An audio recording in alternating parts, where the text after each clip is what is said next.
Good morning प्यारे बच्चों, कैसे हैं आप सब। तो बच्चों, आज का टॉपिक है हमारा आपके भूगोल का एक चैप्टर जिसका नाम है पृथ्वी के प्रमुख परिमंडल। बेटा, आज हम पृथ्वी के बारे में बहुत मजेदार रोचक तथ्यों के बारे में आज स्टडी करने वाले हैं। अभी आपने पिछले अध्याय में पढ़ रखा है कि क्या है, पृथ्वी एकमात्र ऐसा ग्रह है जहां पे जीवन संभव है। तो पृथ्वी में क्या क्या है, इसमें किस वजह से जीवन संभव है, यहाँ पे कितनी पृथ्वी है, कितना पानी है, कितनी हमारा भूमंडल है, ये सब की जानकारी हम इस चैप्टर में लेने वाले हैं। तो आज हम शुरू करते हैं पृथ्वी के। अब नाम है परिमंडल, तो कितने भागों में इसको बांट रखा है उसके बारे में। तो मंडल मतलब इसका जो अलग अलग पार्ट कर रखे हैं समझने के लिए, तो उस हिसाब से हम इसको आज पढ़ेंगे। बेटा, इसके क्या कर रखे हैं, चार मंडल में इसको विभाजित कर रखा है। कैसे? चार मंडल। पहला मंडल कौन सा? स्थल मंडल, जिसपे हम रहते हैं, हम लोग निवास करते हैं, घर बनाया है, खेती बाड़ी करते हैं, है ना, अनाज पैदा करते हैं, ये क्या है, ये स्थल मंडल। और दूसरा है जल मंडल, पानी।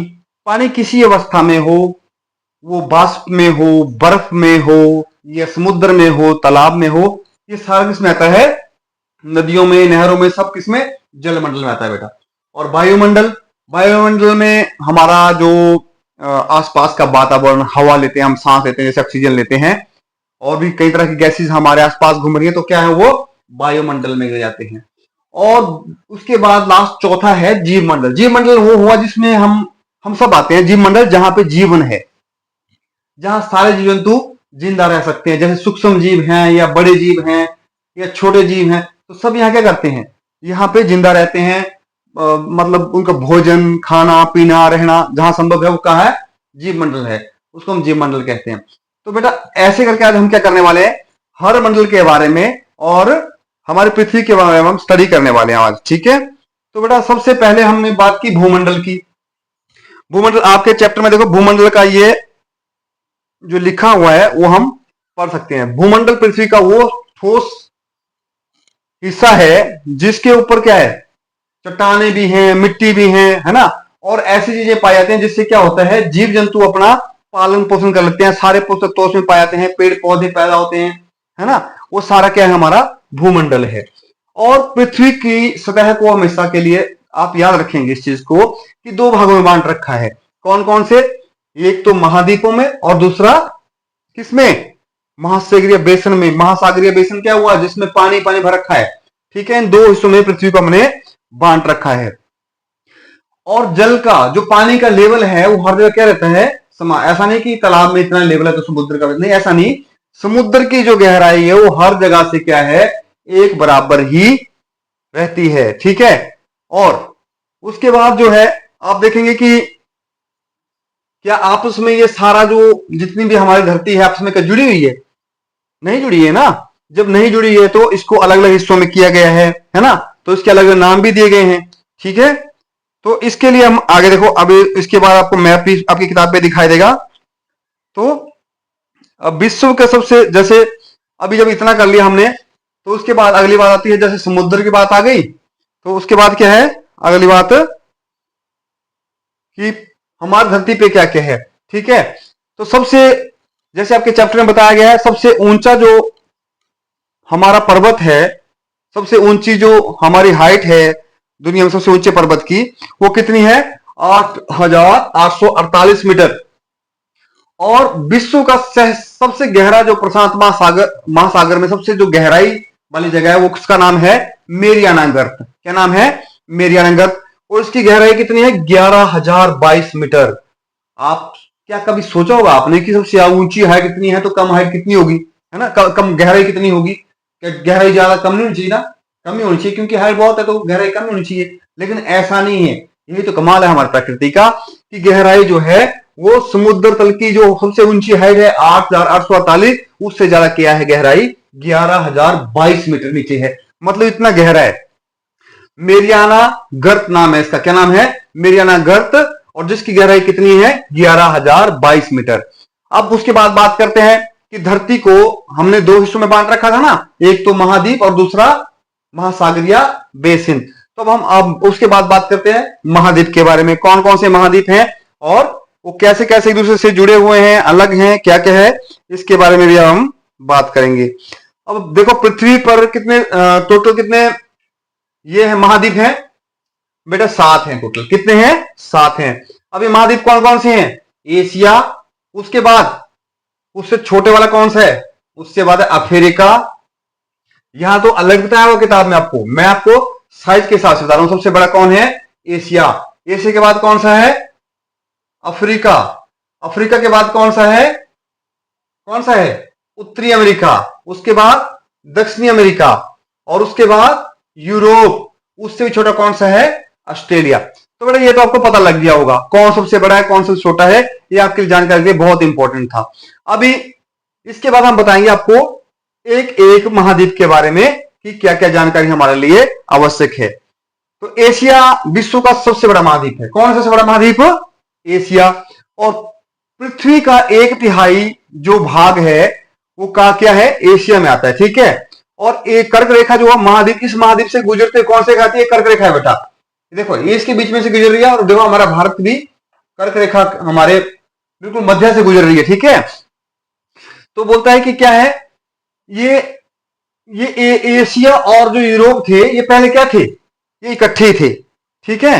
ये दोनों क्या थे पहले? ये दोनों इकट्ठे थे। तो पहले इसको बोलते थे यूरेशिया। क्या बोलते थे? यूरोप और एशिया, यूरेशिया। आपकी किताब में लिखा है ना, देखो ना आपने लिखा होगा आपकी किताब में भी ये, और ये आपकी किताब ही है वैसे, जो मैंने यहां आपको दिखा रहा हूं साथ में, ये आपकी किताब ही है।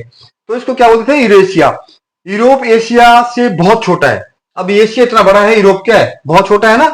और ये क्या है? यूरोप ये तीनों तरफ से क्या है? जल से घिरा। इधर से भी पानी है, इधर से भी पानी है, इधर से भी पानी है ना। एक हिस्सा इसका क्या है? वो हमारी धरती से जुड़ा हुआ है, जैसे एशिया से जुड़ा हुआ है, ठीक है। और ये जो है वो इसकी स्थिति देखो, अब आपको पता लग गया कि यूरोप कहाँ है। आप भविष्य में जब भी मानचित्र करेंगे तो आपको याद रहेगा कि यूरोप एशिया के साथ में है। कहां? जैसे आर्कटिक महासागर के साथ में है, ठीक है। उसके बाद अगला कॉन्टिनेंट हमारा कौन सा है? अफ्रीका। अफ्रीका के बारे में भी अब आप देख रहे हैं अफ्रीका कितना बड़ा है। एशिया के बाद सबसे दूसरे नंबर पे कौन है? अफ्रीका है बेटा। अब अफ्रीका के बारे में थोड़ा सा आपको बताते हैं। अफ्रीका विश्व का दूसरा सबसे बड़ा महाद्वीप है। जैसे मैंने आपको पहले बताया था ना कि कौन सबसे बड़ा है? एशिया। एशिया के बाद कौन है? अफ्रीका। अब क्या है? अफ्रीका का जो बहुत बड़ा भाग है वो कहा है? उत्तरी गोलार्ध में। उत्तरी गोलार्ध मतलब गोल, जो हमारी पृथ्वी गोल है इसका उत्तर की तरफ को वाला हिस्सा, कहां सा? ऊपर वाला जो हिस्सा है ये उत्तर में आता है और नीचे वाला दक्षिण में। तो इसका ज्यादा हिस्सा कहां है? ये तो हमारी मध्य रेखा है, जिसको विषुवत रेखा बोलते हैं, विषुवत रेखा बोलते हैं ना, ये है मध्य रेखा। तो ज्यादा हिस्सा कहां गया? उत्तर की तरफ को गया ना बेटा। तो उत्तरी गोलार्ध में ही ज्यादा हिस्सा अफ्रीका का है हमारा। इतना समझ आ गया होगा आपको ना। अभी चलते हैं, उसके बाद क्या बोल रखा है कि जो इस एक मात्र ऐसा महाद्वीप है जिसमें से तीनों रेखाएं गुजरती हैं, कर्क रेखा भी, विषुवत रेखा भी और मकर रेखा भी। समझ गए बेटा इतनी बात? अब दूसरी बात, अब जब इतना इसके बारे में हमें पता लग गया तो दूसरी एक बात, इसमें बड़ी खतरनाक बात यह है कि यहाँ पे एक खतरनाक बात, रोचक बात, यहाँ ऐसा बहुत बड़ा मरुस्थल है सहारा का, जिसका जो सबसे गर्म है, जिसका टेम्परेचर जो है बाकी मरुस्थलों से बहुत ज्यादा है, ठीक है। तो यहाँ पे क्या है? जीवन मतलब थोड़ा टफ है यहाँ पे रहना, ठीक है। और दूसरी बात, सबसे लंबी जो नदी है दुनिया की वो कहाँ है? वो नदी भी अफ्रीका में है बेटा, ठीक है। कहाँ है? नील नदी भी कहाँ है? अफ्रीका में है पुत्र। और ये आपको याद रखना है। क्या क्या बातें? सहारा का मरुस्थल कहाँ है? अफ्रीका में। सबसे लंबी नदी कहाँ है? वो भी अफ्रीका में।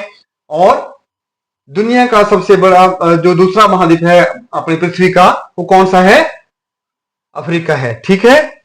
अभी उसके बाद है अगला महाद्वीप कौन सा है? उसके बाद तीसरे नंबर पे है हमारा उत्तरी अमेरिका। उत्तरी अमेरिका कहां है? ये तीसरे नंबर पे आता है, ठीक है। अभी उत्तरी अमेरिका के बारे में हम आपको इसके आगे पढ़ाते हैं। ये है देखो उत्तरी अमेरिका के बारे में। उत्तरी अमेरिका विश्व का सबसे तीसरा जो सबसे बड़ा महाद्वीप है वो कौन सा है? उत्तरी अमेरिका है। और ये ये थोड़ा सा दक्षिणी अमेरिका के साथ जुड़ा हुआ है। देखो यहां आप देखेंगे ये इसके साथ जुड़ा हुआ है। ठीक है, आपकी किताब में बेटा ये पिक्चर होगी, देखो आपको ये वाली पिक्चर आप देखेंगे अपनी किताब में। तो इसमें क्या है, ये दोनों जहां पे जुड़े हुए हैं ना, इसको पनामा संधि कहते हैं। ठीक है, पनामा स्थल संधि के नाम से उसको जानते हैं। ठीक है, तो बेटा अभी इसके बारे में क्या है, देखो आपको बताते हैं गहराई से। जो दक्षिण अमेरिका, यह हमारे तीनों तरफ से महासागर से घिरा है। कितनी तरफ से, ये भी तीनों तरफ से महासागरों से घिरा हुआ है। क्या इन महासागरों के नाम बता सकते हैं? आपकी किताब में क्वेश्चन पूछा हुआ है कि आप क्या इन तीन महासागरों के नाम बता सकते हैं? तो कौन कौन से हैं? देखो पहला है उत्तरी अमेरिका में कौन सा, आर्कटिक महासागर, दूसरा प्रशांत महासागर और तीसरा अटलांटिक महासागर। तीन महासागर बेटा इसके भी आसपास है। ठीक है, उसके बाद क्या है, इसमें सबसे बड़ी और बात क्या है, ये पश्चिमी गोलार्ध में है। जैसे हम उत्तर में आते हैं, ये कहां आता है, पश्चिम गोलार्ध में आता है बेटा।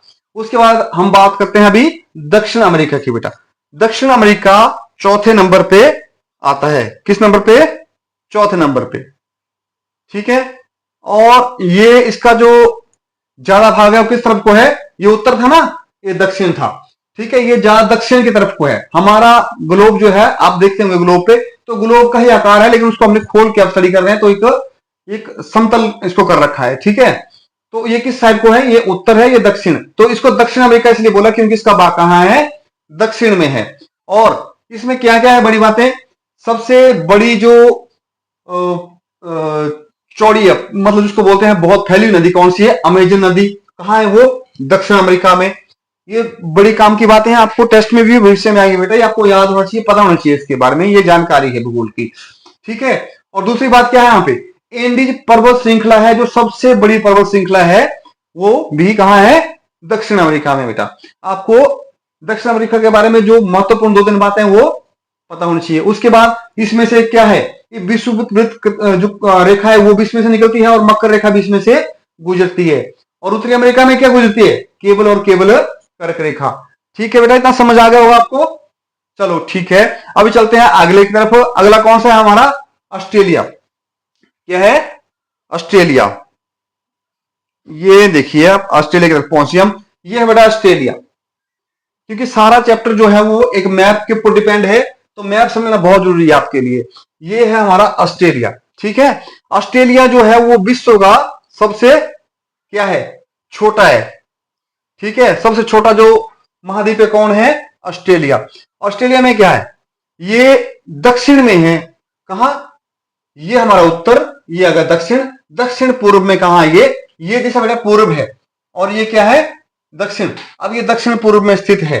ठीक है, और इसमें जो है वो मतलब आसपास बहुत से महाद्वीप है, छोटे छोटे, देखो तो इसको महाद्वीप भी कहा जाता है। ठीक है, द्वीपीय महाद्वीप मत छोड़ो, द्वीप इसके आसपास हैं, जो छोटे छोटे जमीन के टुकड़े हिस्से होते हैं जो महाद्वीपों से लगे उसके होते हैं, द्वीप बोलते हैं। ठीक है, जैसे हमारे अंडमान निकोबार द्वीप समूह है हमारे आसपास, वैसे इसके आसपास भी क्या है, छोटे छोटे जमीन के हिस्से हैं जिसको क्या बोलते हैं, द्वीप। इतने छोटे भी नहीं है, बहुत बड़े हैं, मतलब उनके ऊपर कई तो छोटे जापान जैसी कंट्रियां भी रहती हैं।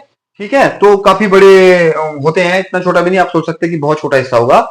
तो ये इसके आसपास बहुत से द्वीप हैं, जिसकी वजह से उसको क्या बोलते हैं, द्वीपीय महाद्वीप भी बोलते हैं बेटा। उसके बाद आता है हमारा अंटार्कटिका। अंटार्कटिका क्या है, ये वाला हिस्सा। इसमें क्या है बेटा, इसमें लोग नहीं रहते। क्यों, क्योंकि यहाँ पे रहना मुश्किल है, यहाँ पे बहुत ज्यादा बर्फ है, बहुत मोटी मोटी चट्टाने बर्फ की बनी हुई है, बड़ी मोटी परतें हैं, और यहाँ पे मानव का जीवन संभव नहीं है बेटा। तो क्या है यहाँ पे कुछ देशों ने अपने शोध केंद्र सर्च करते हैं, साइंटिस्ट लोग जाते हैं और उसके बारे में अध्ययन करते हैं कि यहाँ क्या है, धरती के बारे में, बर्फ के बारे में, मौसम के बारे में। तो वहां पे उन्होंने अपने शोध संस्थान खोल रखे हैं। अब इनके नाम क्या क्या रखे हैं, मैत्री तथा भारती। भारत के जो संस्थान वहां पे, भारत के भी है बेटा, वहां पे इनका नाम क्या है, मैत्री तथा भारती। बेटा यहां तक तो हमारे जो महाद्वीप है उनकी स्टडी हमारी पूरी हो जाती है। अब हम चलते हैं आगे किसकी तरफ, जलमंडल की तरफ। क्योंकि अब स्थलमंडल हो गया तो जलमंडल की स्टडी भी बहुत ज्यादा जरूरी है। क्यों, अब जब तक इन सब के बारे में हमें पता नहीं होगा तो हम कैसे बताएंगे कि हमें हमारी पृथ्वी के बारे में हमें क्या जानकारी है। जानकारी होना जरूरी है ना, जहां हम रह रहे हैं उसके बारे में। ठीक है, तो अगला मुद्दा है जलमंडल। पृथ्वी को हम क्या बोलते हैं? नीला ग्रह बोलते हैं। आपको भी दिख रहा होगा, आसमान नीला है तो नीला ही है, मतलब सिस्टम नीला है सारा हमारा, पानी भी नीला दिखता है हमारे को, आसमान में नीला दिखता है ना। चलो इसका कारण क्या है वो बाद में हम उसके बारे में डिस्कस करेंगे। अब पृथ्वी को नीला ग्रह कहा जाता है और पृथ्वी का 71% भाग जो है वो क्या है बेटा? देखो आप, जल ही जल है। ये हमारे महाद्वीप को छोड़ के बाकी क्या है? जल ही जल है। कितना है ये? 71% है ये। 71% 71% है और 29% भाग जो है स्थल है। 29% ये क्या है? ये जो जगह है ये कितनी है? 29। मतलब पानी जो है वो धरती से 2 गुना से भी ज्यादा है।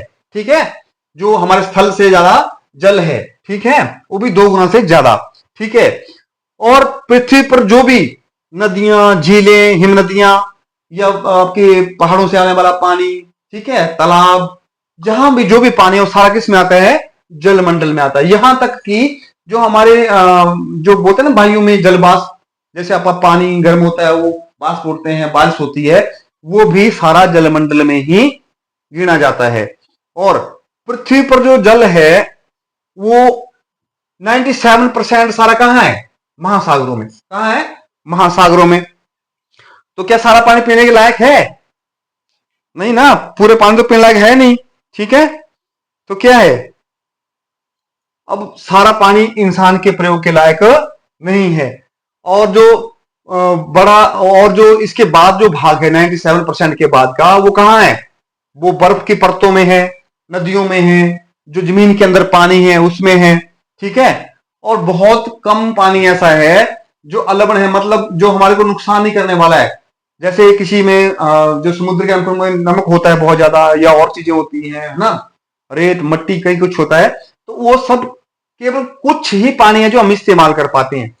इतना कम पानी होता है कि आप लोगों को भी महसूस हो कई बार तो पानी नहीं आ रहा है, पानी नहीं आ रहा, सब जगह हल्ला हो रखा है। क्यों? क्योंकि प्रयोग के लायक जो पानी है वो क्या है? बहुत कम है। चाहे हम लोग पानी के बीच में सर्वाइव कर रहे हैं, लेकिन पानी जो इस्तेमाल लायक है वो क्या है? बहुत कम है बेटा। अब बात करते हैं महासागर। महासागर क्या है? जो कि क्या है? बहुत, आप अभी हमने स्थलमंडल की बात कर ली, अभी हम बात करने वाले हैं महासागर के बारे में, क्योंकि जलमंडल में महासागर आते हैं। ठीक है, तो ये सारे महासागर आपस में जुड़े हुए हैं। ठीक है, और ये पानी निरंतर चलता रहता है। महासागरों में क्या है? ये नहीं पानी खड़ा हुआ है कहीं, वो चल रहा है, एक फ्लो में बह रहा है कहीं ना कहीं। और इससे क्या होता है? बहुत सी कई बार तरंगे उठती हैं, ज्वार भाटा और धाराएं, है ना। और ये क्या है? छोटे बड़े आकार के 5 जो हमारे पास सागर हैं। अभी आपको महासागर दिखाते हैं। देखो कौन कौन से महासागर हैं। पहले तो है प्रशांत महासागर। ठीक है, कहां है प्रशांत महासागर? ये प्रशांत महासागर। प्रशांत महासागर देखो यहां भी है, यहां भी है। तो सबसे बड़ा महासागर कौन सा है? प्रशांत महासागर है बेटा। कौन सा है? सबसे बड़ा महासागर है प्रशांत महासागर। और उसके बाद कौन सा है? अटलांटिक महासागर। अटलांटिक महासागर कहां है? अटलांटिक और दक्षिण। ठीक है, नहीं, अटलांटिक महासागर कौन सा है? ये जो बीच में है इसके, देखो जो यहां से दक्षिण तक पहुंचा हुआ है ऊपर से। आर्कटिक महासागर से लेकर दक्षिण महासागर जो बीच में है वो क्या है? अटलांटिक महासागर। और उसके बाद तीसरे नंबर पे कौन सा आता है? हिंद महासागर। एकमात्र ऐसा महासागर है जो क्या किसी देश के नाम पे लिखा हुआ है। किस किस देश के नाम पे है? हमारे भारत नाम के। हमारे भारत के नाम को हिंदुस्तान या हिंद महासागर इसको कहते हैं। ठीक है, उसके बाद चौथा कौन सा है? दक्षिणी। दक्षिणी महासागर कहां है? इसको अंटार्कटिका महासागर भी कह सकते हैं। ठीक है, इसके पास पास का है, क्योंकि दक्षिण ध्रुव के ऊपर है, तो क्या है? ये दक्षिण महासागर है।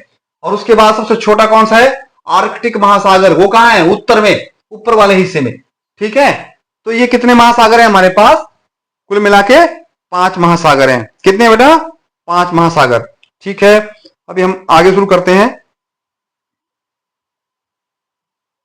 महासागर के बाद ये देखो, अब प्रशांत महासागर क्या है? सबसे बड़ा, मैंने आपको बताया ना, सबसे बड़ा कौन सा है? प्रशांत महासागर है।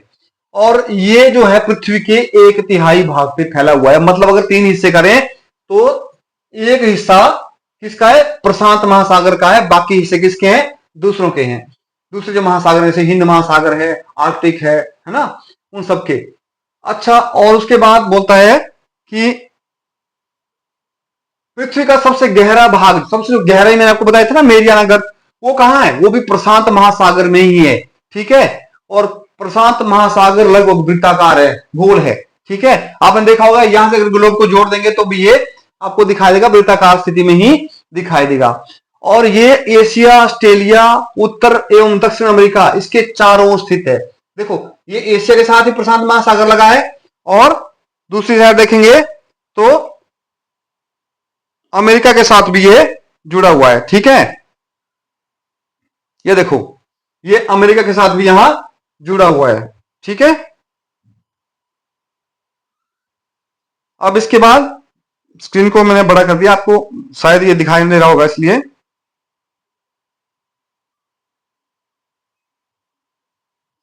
और ये क्या है? ये वृत्ताकार है, एक तिहाई भाग फैला है। और इसके बाद ये ऑस्ट्रेलिया, उत्तर दक्षिण अमेरिका, इसके चारों ओर जो है हमारा प्रशांत महासागर जुड़ा हुआ है। ठीक है बेटा, और अटलांटिक महासागर दूसरा सबसे बड़ा महासागर है। कौन सा? अटलांटिक महासागर दूसरा सबसे बड़ा महासागर। और बेटा, जो अटलांटिक महासागर है वो विश्व का दूसरा सबसे बड़ा महासागर कहां है? अटलांटिक महासागर, ये वाला। अब ये कैसा है? एस के आकार का है, देखो ऐसे दिख रहा है ना, एस की तरह, एस की तरह है ये। ठीक है, और इसका जो है, इसका जो इसके पश्चिमी किनारे पर क्या है? दक्षिण और उत्तर, ये पश्चिम वाला हिस्सा है। इसमें उत्तर अमेरिका और दक्षिण अमेरिका कहाँ है? अटलांटिक महासागर से जुड़े हुए हैं।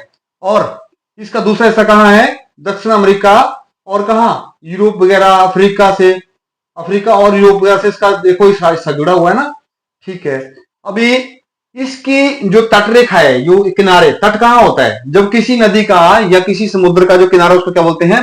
तट बोलते हैं। तो इसकी जो रेखा, उसको तंदुरित तटरेखा कहते हैं। क्या? तंदुरित तटरेखा।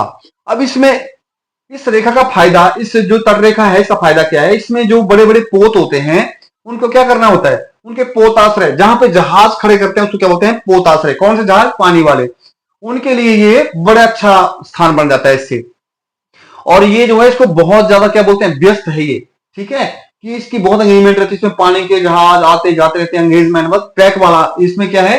रास्ते बने हुए हैं, जैसे है ना, एक कंट्री आपस में यहाँ से सप्लाई करती होगी जैसे, तो पानी के जहाज के द्वारा ये इधर से इधर लोग ट्रांसपोर्ट होते होंगे, इधर आने जाने के लिए सारा इसका हम फायदा लेते हैं, मतलब धरती के लोग जो है ना वो। तो इसलिए इसको तंदुरुस्त तटरेखा कहते हैं। और ये बहुत क्या बोलते हैं इसको? बहुत अंगेज है, बहुत बिजी है ये। ठीक है, और उसके बाद हम पढ़ेंगे हिंद महासागर। ये एकमात्र ऐसा जो सागर है, महासागर है, जिसका नाम क्या है? किसी देश के नाम पर रखा। किसके ऊपर? भारत के नाम पर। ठीक है, और इसके जो हमारा जो हिंद महासागर है, इसके उत्तर में क्या है? ये आएगा, उत्तर में क्या है? एशिया है। ठीक है, क्योंकि अब महासागर की बात हो रही है तो उत्तर में क्या है इसके? एशिया है। एशिया में हम भी आते हैं, हमारा देश भी कहां आता है? एशिया में आता है। ठीक है, और ये लगभग त्रिभुजाकार है। ठीक है, ऐसे करके देखो आप, त्रिभुजाकार है, इधर प्रशांत महासागर है, इधर दक्षिण महासागर है, ऐसे करके ये हिंद महासागर। अब क्या है? ये कैसे त्रिभुजाकार है? और क्या है इसमें? दक्षिण महासागर, ये जो है हिंद महासागर, ये कहां कहां जुड़ा होता है? देखो, एशिया से, यहां अफ्रीका से, और इधर किससे? ऑस्ट्रेलिया से भी।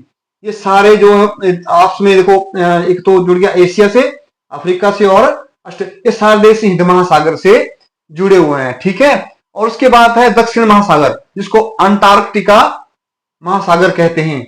ठीक है, ये दक्षिण महासागर कहां है? ये वाला नीचे वाला हिस्सा दक्षिण में है, तो दक्षिण महासागर के नाम से इसको जानते हैं। और ये कहां है? ये महाद्वीप उत्तर के 60 डिग्री दक्षिणी अक्षांश डिग्री तक फैला हुआ है। 60 डिग्री देखो, ये 60 डिग्री, इस साइड भी 60 डिग्री होगा। ठीक है, तो 60 डिग्री तक ये क्या है? इसका जो फैलाव है वो माना जाता है। देखो आपको ये देखो, यहां भी, इधर भी 60 डिग्री होगा, जैसे यहां है यहां भी 60 डिग्री होगा। तो ये इतना क्या है? ये फैला हुआ है। ठीक है, अच्छा, उसके बाद चलते हैं, हमारा अगला टॉपिक क्या है इसमें? वायुमंडल। वायुमंडल के बारे में भी जानकारी बहुत ज्यादा जरूरी है। ठीक है, हमारी पृथ्वी चारों ओर क्या है? हमारी पृथ्वी इसके चारों ओर क्या है? एक गैस की परत बनी हुई है, जिसे हम क्या कहते हैं? वायुमंडल। अलग अलग प्रकार की गैस है उसमें, पर जो ज्यादा मात्रा में हो, कुछ कम मात्रा में है, तो क्या है? चारों तरफ क्या है? इसमें गैस ही गैस है, जिसे हम क्या कहते हैं? वायुमंडल। और वायु एक पतली परत है इस ग्रह की, और इतना महत्वपूर्ण हिस्सा है कि अगर वायुमंडल नहीं होगा तो हम लोग सर्वाइव जिंदा नहीं रह पाएंगे, हम सर्वाइव नहीं कर पाएंगे। यह ऐसी स्थिति में हमें वायु प्रदान करती है। वायु क्या है, जिसे हम सांस लेते हैं, क्या है ये, वायु है। और वायुमंडल ही ऐसा है जो सूर्य से आने वाली जो किरणें हैं, जो नुकसान देने वाली किरणें हैं, पराबैंगनी किरणें हैं, उनसे भी हमें बचाता है। और कितना है ये, लगभग 1600 किलोमीटर तक जो हाइट है, कितना, 1600 किलोमीटर हाइट तक जो है वो फैला हुआ है। और वायुमंडल के जो घटक हैं वो क्या करते हैं, हमारे घटक बोले तो उसके जो अंदर गैस है, उसका जो सर्कल है घूमने का, चलने का, उससे क्या होता है, हमारे को बहुत सी चीजों से जो नुकसान हो रहा है उससे बचा देता है।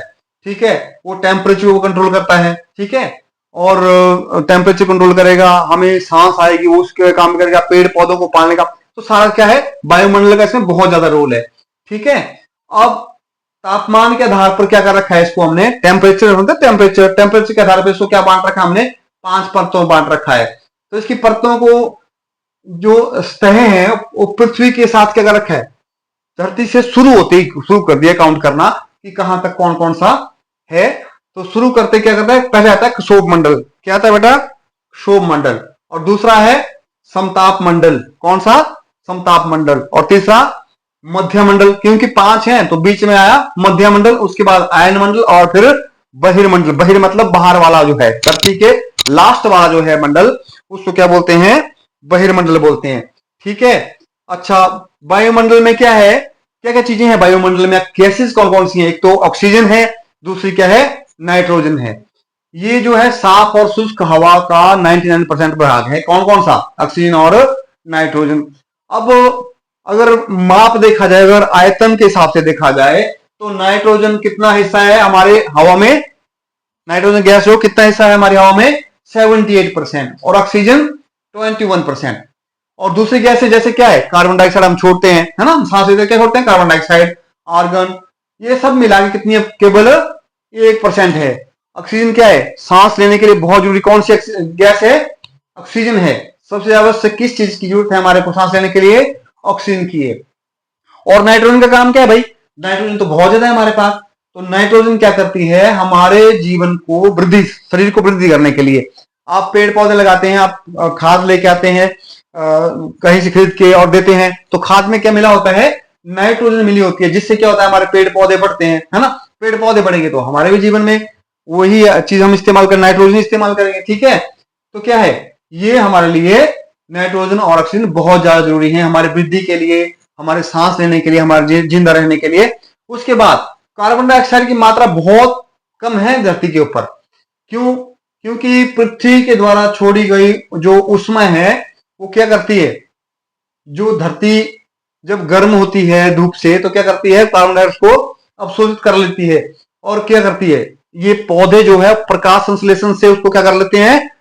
आपको मैंने प्रकाश संश्लेषण का चैप्टर भी करवाया था, उसमें आपने देखा होगा कि जो कार्बन डाइऑक्साइड है वो क्या करती है, वो पेड़ पौधों का भोजन बनाने के काम आती है। ठीक है, तो क्या है, कार्बन डाइऑक्साइड का काम भी हमारी धरती के लिए बहुत आवश्यक है, लेकिन ये ज्यादा नहीं बढ़नी चाहिए। जो इसकी 1% मात्रा है तो 1% मात्रा बहुत है। अब उसके बाद क्या है, ऊंचाई के साथ क्या होता है, जो वायुमंडल की घनत्व में भिन्नता आती है। समुद्र तल में सबसे ज्यादा वायुमंडल का प्रभाव है, जैसे जैसे ऊपर की तरफ बढ़ेंगे हम तो क्या हो जाएगा, प्रभाव घटता जाता है। आप जानते हैं कि पहाड़ में जो पर्वत तो जाते हैं ऊपर, जो आपने देखा वो एवरेस्ट पे चढ़ने के चले गए या किसी पहाड़ी पे आप ही चढ़ते हैं, तो आपको भी महसूस होता होगा कि सांस जो बहुत तेजी से लेने पड़ रही है। क्यों, क्योंकि हमारी बॉडी की ऑक्सीजन पूरी नहीं हो रही है, मतलब ऊपर क्या है, थोड़ा सा प्रभाव है, और ऑक्सीजन की कमी जैसे जैसे ऊपर चढ़ते हैं हम तो शुरू हो जाती है कम होना। ठीक है, तो ऑक्सीजन कम हो जाएगी तो क्या होगा, हमारे को सांस जल्दी जल्दी लेना पड़ेगी। तो इसका हमें बताते हैं कि जब भी कोई पर्वतारोही एवरेस्ट पे चढ़ते हैं, किसी बड़ी पहाड़ी पे जाते हैं, तो क्या करते हैं, साथ में ऑक्सीजन सिलेंडर साथ ले जाते हैं। ठीक है, तो ये देखो वायुमंडल का चित्र भी यहाँ बनाया हुआ है, क्या क्या है, ये वायुमंडल है, ये स्थल मंडल है, और ये जलमंडल है। अब जो बाकी है जीव जंतु हैं, हम हैं, घर बार हमारा, ये क्या है, ये जैव मंडल है। ये सारा मिला के क्या बना, जैव मंडल। ये चित्र की सहायता से आपको सिखाने के लिए यहाँ पे दर्शाया गया है। अच्छा, और एक बात और है, जब हम धरती से ऊपर की तरफ जैसे जाते रहते हैं ना, तो टेम्परेचर आपने देखा होगा, लोग पहाड़ों में घूमने जाते हैं, मनाली में चले गए, है ना, कुछ लोग ले साइड चले जाते हैं घूमने के लिए। क्यों? क्योंकि जैसे जैसे ऊपर जाएंगे हम गर्मियों में, तो क्या होता है, टेम्परेचर वहां पे कम होता है। और वायुमंडल पृथ्वी के ऊपर क्या करता है, प्रेशर बना रखता है हमेशा। या एक स्थान यहां कुछ और होगा, दूसरी जगह प्रेशर कुछ और हो सकता है, ठीक है, कहीं हम अधिक दबाव महसूस करेंगे और कहीं कम, ठीक है। और वायु जो चलती रहती है उसको क्या बोलते हैं हम, पवन, ठीक है। पवन मतलब हवा का जो वेग है, हल्की हल्की आप देख रहे होंगे चल रहा होगा, ज्यादा तेज चल भी तो हम तूफान कहते हैं, लेकिन हल्के वेग को जो हवा हमारी चलती रहती है इधर उधर, आप देखते होंगे कि पत्ते हिल रहे हैं ना, हम सांस ले रहे हैं, तो इसकी गतिशीलता को क्या कहा जाता है, पवन कहा जाता है, ठीक है। जो चलने वाली वायु है उसको क्या बोलते हैं, पवन, ठीक है। अब आते हैं जीव मंडल के ऊपर, जो चारों मंडलों में सबसे लास्ट जीव मंडल, जिसमें सब जल स्थल, ठीक है, और कौन सा, वायुमंडल, इन सब की स्थिति जो है वो क्या है, जब एक जगह हमें मिल जाती है सारी, क्या बोलते उसको, जीव मंडल बोलते हैं। बिना पानी के हम नहीं रह सकते, बिना स्थल के हम नहीं रह सकते, और बिना वायु के भी हम नहीं रह सकते। तो जहां पे ये सब चीजें हैं वो एक छोटा सा भाग है, क्योंकि वैसे भी धरती कितनी है, 29% है, 71% क्या है, जल ही जल है। तो जहां पे सब कुछ है वो कितना, वो एक थोड़ा सा दायरा है जहां पे हम लोग मानव जीवन या जीवों का जीवन संभव है। और ये जो हमारा जलमंडल है, यहाँ पे बहुत प्रकार के छोटे जीव, बड़े जीव, है ना। और सबसे बड़े किसको, कौन सा जीव बोलते हैं, जिसको स्तनधारी, जो अपने बच्चों को दूध पिलाते हैं, है ना। तो वो सारे जीव जो है कहाँ है, जीव मंडल में पाए जाते हैं, ठीक है। सभी प्राणी जो है इस जीव मंडल में एक दूसरे के ऊपर निर्भर भी हैं, और एक दूसरे से जब जुड़ेंगे नहीं तो जीवित भी नहीं रहेंगे। क्यों? जीव मंडल में तो सारे पेड़ पौधे, सूक्ष्म से सूक्ष्म जीव, बैक्टीरिया तक आते हैं। तो क्या है, ये जीव मंडल जो है एक दूसरे के ऊपर डिपेंड है, ठीक है। इसमें सारे आते हैं, एक छोटा बैक्टीरिया वायरस से लेके हर चीज जीव मंडल में आती है, ठीक है। और ये भी दो भागों में बांटा हुआ है, कैसे, कौन से, जंतु जगत एवं पादप जगत, ठीक है। अब दो भागों में, पृथ्वी के तीनों पर आपस में पारस्परिक क्या करते हैं, सारे जो परिमंडल, जो मंडल हैं, जलमंडल, वायुमंडल और थलमंडल, ये क्या करते हैं, आपस में काम करते हैं सारे। बारिश होगी धरती के ऊपर, ठीक है, तो बीज पैदा होंगे, बीज पैदा होंगे तो वायुमंडल से नाइट्रोजन लेंगे, है ना, कार्बन डाइऑक्साइड लेंगे, बढ़ेंगे, से आपस में जुड़ के काम करते हैं, ठीक है। और मतलब ये जो किसी न किसी रूप से क्या प्रभावित करते हैं सारे, ठीक है। उदाहरण के लिए लकड़ी खेतों में वनों काटा जाए तो क्या होता है, जैसे हम पेड़ काट रहे हैं आजकल, हम देख रहे होंगे बरसात हो रही है और पेड़ कटे हैं तो क्या हो रहा है, मतलब भूस्खलन हो रहा है, जो मिट्टी है वो बह रही है, ऊपर से पहाड़ बह रहे हैं ना, तो बड़ी मिट्टी का कटाव होना शुरू हो गया तो क्या होता है, फिर आएंगे भूकंप, ठीक है। फिर प्राकृतिक आपदाएं, जैसे आजकल बोल रहे हैं लगातार बरसात हो रही है, क्यों हो रही है, क्योंकि हमने जंगलों को काट रखा है ना। वो मिट्टी हमारी क्या है, अभी वो फिसल रही है, सारी मिट्टी जो है वो मलबे में बदल रही है पानी की वजह से। तो हमारे ऊपर आपदाएं भी क्यों आती हैं, क्योंकि हम लोग क्या करते हैं, वनों का कटान करते हैं या प्रदूषण फैलाते हैं, उसकी वजह से सारी समस्या होती है। अभी पीछे जैसे आपने सुना होगा कि जो अंडमान निकोबार द्वीप समूह, और इसमें भी आपको बता रखा है, वो भी क्या थे, पानी में ज्यादा पानी हो गया है धरती के ऊपर, जो हमारे ग्लेशियर पिघल रहे हैं, तो क्या हो रहा है, हमारे जो भूभाग है जमीन के वो पानी में डूब रहे हैं। और बड़ी बात, हम लोग क्या करते हैं, कुछ भी कचरा उठाते हैं, जो भी हमारे हाथ में आया, प्लास्टिक की थैलियां, जो भी हमारे आसपास से कचरा हम उठाते हैं वो कहाँ फेंक देते हैं, नदियों में, मतलब खड्ड में फेंक के आ जाओ, नाले में फेंक के आ जाओ, है ना। तो ऐसा नहीं करना है, इससे क्या होता है, हमारा बहुत सा जो पीने लायक पानी है, जो हमारे प्रयोग लायक पानी हो, क्या होता है, वो खराब हो जाता है, ठीक है। और ये ऐसा नहीं है कि पानी खराब होगा तो केवल इंसान को नुकसान पहुंचाएगा, ये जानवरों को भी नुकसान पहुंचाएगा, जो जीव जंतु हमारी धरती के ऊपर और हैं, ये उनको भी नुकसान पहुंचा सकता है, ठीक है। तो ये ऐसा नहीं है कि हम ही कर रहे हैं, जैसे बड़े बड़े उद्योग हैं, है ना, विद्युत यंत्र हैं, मशीनें हैं, है ना, ये सारी चीजें जो है क्या कर रही हैं, ये कार्बन डाइऑक्साइड की मात्रा को बढ़ा रही है, पृथ्वी का तापमान बढ़ रहा है, और तापमान बढ़ने से क्या हो रहा है, यहाँ का सिस्टम उथल पुथल हो रहा है, ठीक है। बरसात हो रही है, कई बार बहुत ज्यादा गर्मी पड़ रही है, कभी सर्दी पड़ रही है, क्यों हो रहा है, क्योंकि हम प्रकृति से छेड़छाड़ कर रहे हैं, और प्रकृति से छेड़छाड़ करने का नुकसान इंसान को भुगतना पड़ता है बेटा, ठीक है। ओके, अभी जो भूमंडलीय तापन, ये सारा जो संसाधन है, इनको हमें, जो गर्मी है उसको कम करने के लिए, भूमंडलीय जो टेम्परेचर है, हमारे धरती का टेम्परेचर को मेंटेन करने के लिए क्या करना पड़ेगा, हमें प्राकृतिक संसाधनों का जो हम लगातार इस्तेमाल कर रहे हैं वो हमें बंद करना पड़ेगा, ठीक है। ये था आपका चैप्टर इसमें मैंने आपके लिए मैप बनाया था। ये मैप आप देख सकते हैं। इसमें मैंने सब कुछ जो है, जो 4 डोमेन जो मंडल है वो कौन कौन से हैं, स्थलमंडल, जलमंडल, जो आपके काम की चीजें हैं वो लास्ट में फिर एक बार बता देता हूं। स्थलमंडल, जलमंडल, वायुमंडल और जीव मंडल। उसके बाद महासागर कौन कौन से हैं, 5 बड़े महासागर हैं। प्रशांत महासागर, दूसरा अटलांटिक का महासागर, तीसरा हिंद महासागर, चौथा दक्षिण महासागर, अंटार्कटिका महासागर उसको बोल सकते हैं, और उसके बाद आर्कटिक महासागर। ये 5 हो गए। हमारे 7 महाद्वीप हैं, कौन कौन से, एशिया सबसे बड़ा है, उत्तरी अमेरिका ये वाला उससे छोटा है, उसके बाद अफ्रीका, अफ्रीका दूसरे नंबर पे है, उत्तर अमेरिका तीसरे नंबर पे है, और चौथे पे कौन सा है, दक्षिण अमेरिका, उसके बाद यूरोप, और सबसे छोटा ऑस्ट्रेलिया। ठीक है बेटा, ये हो गया आपके 7 महाद्वीप, 5 महासागर, ये आपको याद रखने हैं। जो जो चीजें आपको मैंने बताई, अगर किसको डाउट है और कोई कुछ और चाहता है कि इसको और बड़े विस्तार से बनाऊं तो वीडियो में कमेंट करना, और बेटा वीडियो को लाइक करना है, चैनल को सब्सक्राइब करो ताकि आपको ये वीडियोस मिलती रहे।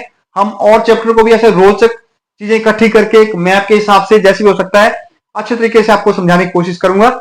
इसलिए आपने, और हाँ, जो वीडियो देखता है प्लीज वीडियो के नीचे अपना कमेंट जो भी आपको लगता है अच्छा बुरा वो प्लीज लिखें, ताकि हम इसको और इंप्रूव करें, आपको जो है जो भी चैप्टर आपके और आसानी से समझा सकें। ठीक है, ओके, थैंक यू, मिलते हैं अगली वीडियो में।